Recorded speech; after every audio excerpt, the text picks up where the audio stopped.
Welcome to KX News on the Go. I'm Chance Sticklin. And I'm Amber French. An advocacy group in North Dakota is now receiving more money for their efforts to help victims of human trafficking. The 31A project was recently awarded more than $311,000 in grant money from the North Dakota Attorney General's Victim Services Grant. Stacy Schaefer, the executive director of the project, says this money allows him to hire a demand reduction program coordinator as well as lived experience experts. Last month, Bismarck city leaders approved the Bismarck Police Department to offer assistance with the grant to the 31A project if needed. When we think about human trafficking, we often just think about the sex trafficking side of things, and we do forget that there is that labor element to human trafficking as well. So the other thing that this grant allows us to do is bring on a labor trafficking specialist that will assist on the labor trafficking side of these cases. Schaefer says the money will be funded through June of 2027 and can also be used to provide victims with help on medical bills or the cost of living. Also this morning, new legislation could help keep wild horses in Theodore Roosevelt National Park. Senator John Hoeven is working to secure approval from the Senate Energy and Natural Resources Committee on this new bill, the Theodore Roosevelt National Park Wild Horses Protection Act. This bill, which aims to protect wild horses at the national park, would require the Interior Department to keep a herd of at least 150 horses at the park's south unit at all times. The bill also states that the department must create a management plan within 120 days and report on the horse herd's population and health each year to the public. Senator Hoeven says despite efforts in the past to get rid of wild horses, these horses are key to visitors' experience at the park. The horses maintain the historic scene that reflects what Theodore Roosevelt himself would have seen during his time in the Badlands and the Dakota Territory. And these were very formative years that shaped the character and conservation ethic of our nation's 26th president. In 2024, the National Park Service ended its proposal to remove the herd from the national park.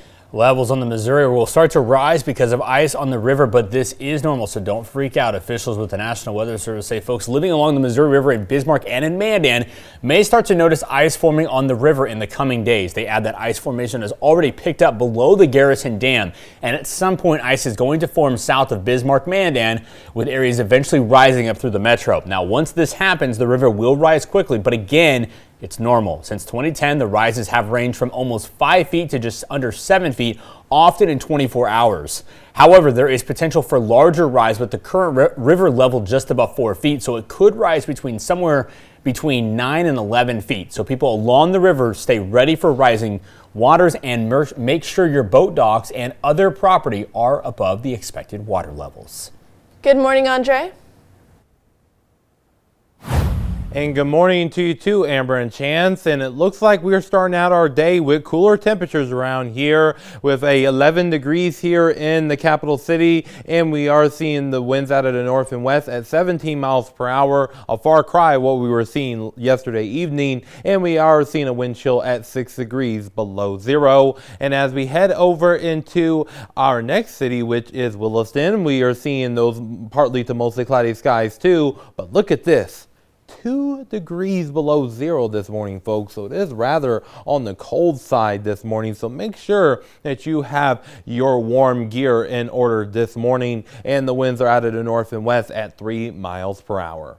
Now, what to expect throughout the rest of the day? Well, we're going to be seeing those cooler temperatures around here for our Wednesday. And also the winds are going to be calming down as well. And we will be seeing that wintry mix as we get into the later portion of this evening and into the overnight hours and into our Thursday.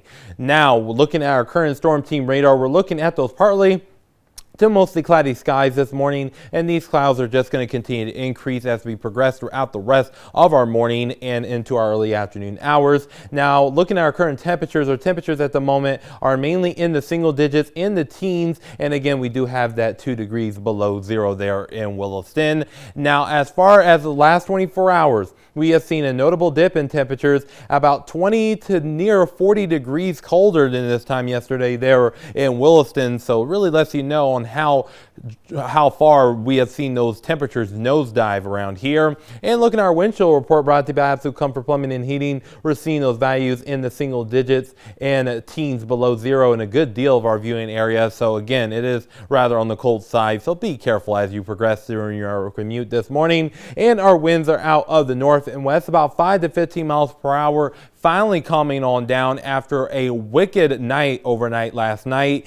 Now our highs for today will mainly climb up into the teens and 20s and even a few 30s in our south and western counties here. But once we get into tonight, temperatures will drop down into the single digits in the teens and even some 20s in our western tier counties. So that's something to really keep in mind. And then we're going to be watching for those calmer winds throughout the day today between now and lunchtime. And once we get into around 6 o'clock, it starts to increase a little bit in our western tier counties, around 25 to near 30 miles per hour at times. But again, a far cry what we were yesterday.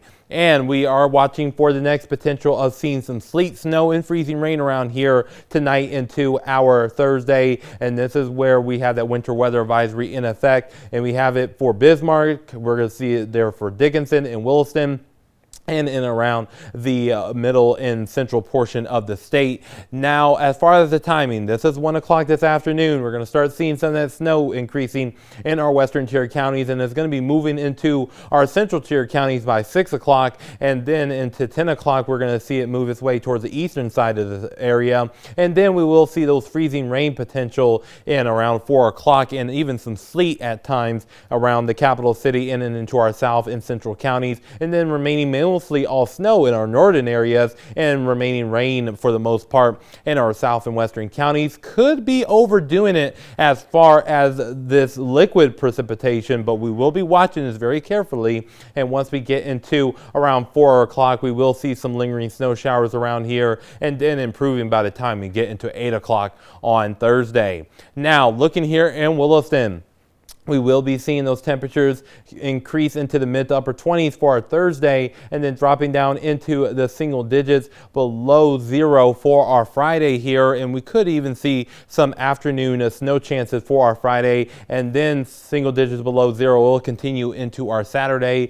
and then 20s as we head into our Sunday. And looking here in Dickinson, about a common pattern here, but with low 30s for our Thursday, and then single digits for our Friday, and single digits for our Saturday, and then 20s for our Sunday. Now looking here in the Magic City, we're going to be seeing teens today, 20s for tomorrow, and then single digits below zero for our Friday and Saturday. But look at this, overnight lows Thursday night and Friday night will be in the teens below zero, and then 20s below zero for our Saturday night, and then we'll see those teens for our Sunday, 20s for our Monday, and then Tuesday we'll be back into the 30s. And that same thing goes here in the capital city too, but with single digits for our Friday and our Saturday. For everyone here at KX News, have a great day.